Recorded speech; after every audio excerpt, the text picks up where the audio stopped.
2 साल 4 सेमेस्टर 751 दिन 172 एग्जाम और भाई सीजीपीए से कुछ नहीं होता, स्किल्स होनी चाहिए। ये सुनने के बाद एक चीज तो पता चल गया था, सीजीपीए मैटर तो करता है। और जैसे इरफान पठान को टीम से निकाल दिया गया था, वैसे तुम्हें भी प्लेसमेंट सेल से निकाल दिया जाएगा अगर तुम सीजीपीए को सीरियसली नहीं लेते हो तो। बोले जो कोयल बाहों में। तो इस वीडियो में मैं तुम्हारी बेसिक प्रॉब्लम सॉल्व करने वाला हूँ कि भैया आखिर पढ़े कहाँ से। क्लास में जो प्रोफेसर पढ़ा रहे हैं वो समझ नहीं आ रहा है, जो टॉपर है वो अपना स्ट्रेटजी बता नहीं रहा है। यूट्यूब पे सर्च कर रहा हूँ तो इतने सारे चैनल्स आ रहे हैं, तो भैया आखिर पढ़े तो पढ़े कहाँ से। रुको जरा, सबर करो।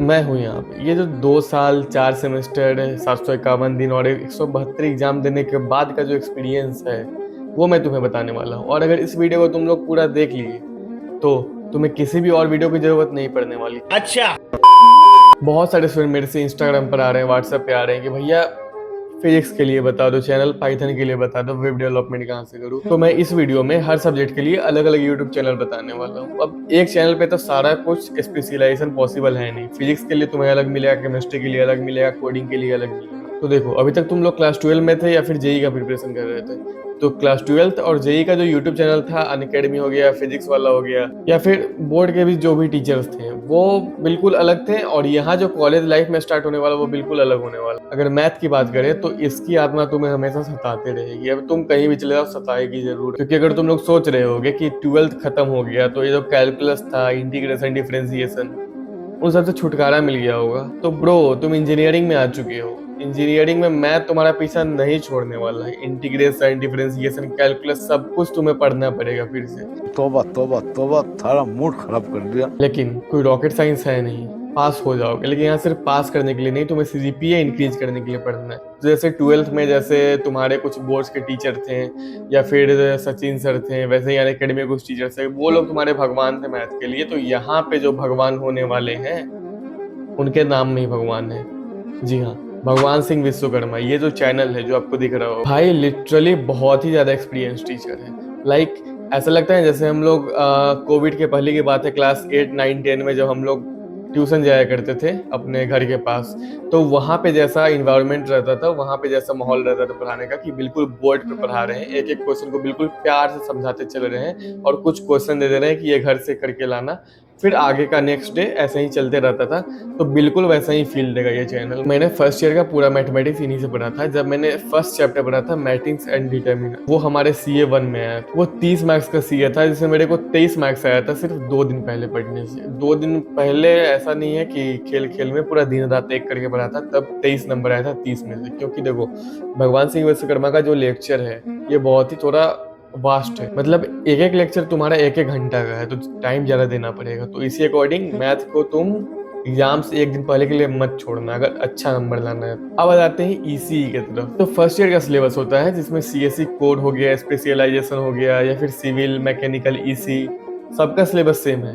तो हर कुछ पढ़ना पड़ेगा फर्स्ट ईयर में। ईसी जो होता है वो बहुत ही मतलब थोड़ा वास्ट हो जाता है, मीन्स थ्योरी ज्यादा है उसमें, और इतना मतलब लंबा लंबा चैप्टर है। मान लो अगर 10 दिन में एक चैप्टर कंप्लीट हो रहा है, और अगर तुम बीच का अगर एक भी क्लास मिस कर दिए, आगे जो भी होगा सारा बाउंस करते जाएगा, समझ में नहीं आने वाला है। तो इसलिए इसी को ध्यान से पढ़ना। और ये जो चैनल है गेट स्मैशर्स, इसमें बिल्कुल अच्छे तरीके से इसी को समझा दिया गया है। मैंने यहीं से पढ़ा था, हो गया था, कोई रॉकेट साइंस नहीं है, हो जाएगा इसी भी। अब आ जाते हैं इंजीनियरिंग ड्राइंग की तरफ। तो ये जो इंजीनियरिंग ड्राइंग सब्जेक्ट है, जिसको मैकेनिकल भी बोलते हैं, ये समझ लो बैगन की सब्जी की तरह है। किसी को बहुत पसंद आ जाता है, किसी को थोड़ा ही पसंद नहीं आता है। स्पेशली अगर स्टार्टिंग का बात करें तो स्टार्टिंग का फर्स्ट और सेकेंड चैप्टर बहुत ही ईजी है, बहुत ही अच्छे से समझ जाएगा। लेकिन जैसे जैसे थोड़ा कॉम्प्लेक्स होता जाएगा चीज, थोड़ा मोड़ा जैसे विजुअलाइज करना पड़ेगा। 3D drawing is all about visualisation, कितना तुम कैप्चर कर पाते हो। अगर तुम कैप्चर नहीं कर पाओगे तो तुम्हारा पूरा सब्जेक्ट गया। तो मैं बता दूं इसे पढ़ना कहाँ से। टिकल्स अकेडमी जो चैनल है, इसमें तुम्हारा A to Z टॉपिक है, जो भी तुम्हारे कॉलेज उससे ज्यादा ही है, इसलिए तुम्हें हर चीज नहीं पढ़ना है।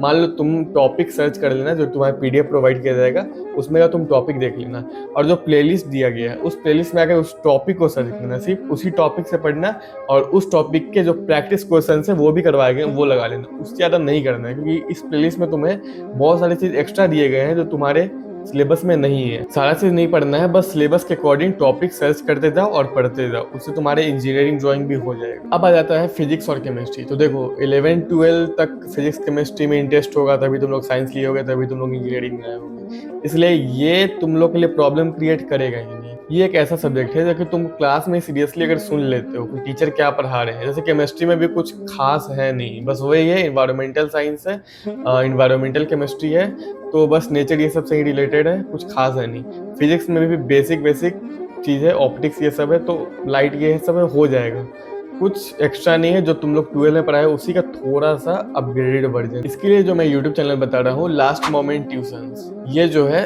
ये मेरे को अच्छा इसलिए लगा क्योंकि इसका जो पढ़ाने का तरीका है, कुछ कॉन्सेप्ट बोर्ड पे बताया है इन्होंने, कुछ कॉन्सेप्ट इन्होंने कॉपी पे बताया है, और जितना जरूरत है उतना ही बताया है, क्योंकि इन्हें पता है कि फिजिक्स और केमिस्ट्री पे ज्यादा ध्यान नहीं देना है, बस ज्यादा ध्यान देना है किस पर, कोडिंग वाले सब्जेक्ट पर। अब आ जाते हैं कोर सब्जेक्ट जो कि प्रोग्रामिंग लैंग्वेज है। अगर तुम बीटेक सीएसई में आ चुके हो तो ये तुम्हें पढ़ना ही पड़ेगा, नहीं तो तुम्हारा पूरा इंजीनियरिंग बर्बाद। बिना ये पढ़े काम नहीं चलेगा, एग्जाम से लेकर के प्लेसमेंट सारा कुछ, हर जगह तुम्हें कोडिंग ही कोडिंग करना। अगर मैं अपने कॉलेज की बात करूँ तो मेरे कॉलेज में पाइथन पढ़ाया जाता है फर्स्ट सेमेस्टर में, बाकी किसी कॉलेज में, जैसे मेरे एक फ्रेंड के कॉलेज में सी पढ़ाया गया था। जो प्रोग्रामिंग लैंग्वेज तुम्हारे कॉलेज में पढ़ाया जा रहा है, ट्राई करना कि तुम पहले उसी को मास्टर करो। कुछ लोग सोचते हैं कि उनके कॉलेज में पाइथन तो हो ही रहा है तो वो सीपीपी और डीएस से करते हैं, तो ना इधर के रह जाते हैं ना उधर के, इसलिए पहले जो हो रहा है उस पर फोकस करो, उसे स्ट्रांग बनाओ, बाकी सब चीज खुद ब खुद होती जाएगा। तो अपना कॉलेज में श्रद्धा दीदी ने जो पाइथन पढ़ाया है या फिर सी लैंग्वेज पढ़ाया है, वो बिल्कुल अच्छे से पढ़ाया है। उनका जो एग्जाम्पल लेने का जो तरीका है,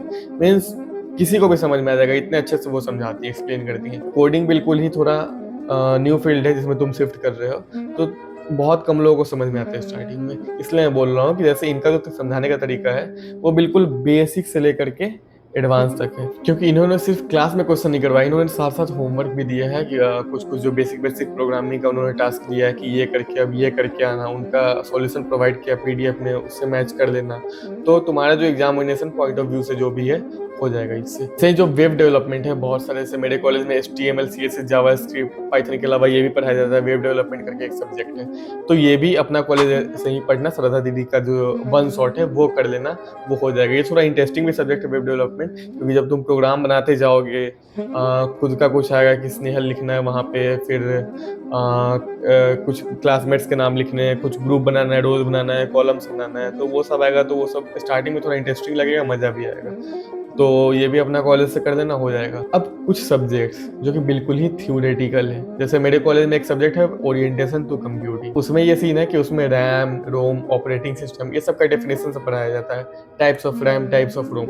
तो मेरे को नहीं लगता है कि ये कहीं और से पढ़ने की जरूरत है, जो तुम्हारे टीचर पढ़ा रहे हैं पीडीएफ, बस उसे पढ़ लो। अगर उसका लैंग्वेज समझ में नहीं आ रहा है, एक काम करो, स्लाइड का पूरा कंट्रोल करो, कॉपी करो, चैट जीपीटी में करके पेस्ट कर दो, उससे पहले चैट जीपीटी को प्रॉम्प्ट कर दे दो कि explain this in easiest possible way, ऐसे करके कुछ प्रॉम्प्ट दे दो, 2-3 और प्रॉम्प्ट है, मतलब वो सब दे दो, बस काम हो जाएगा। तुम्हें इतने अच्छे से समझा देगा कि उसके अलावा तुम्हें किसी और यूट्यूब चैनल का जरूरत नहीं पड़ेगा।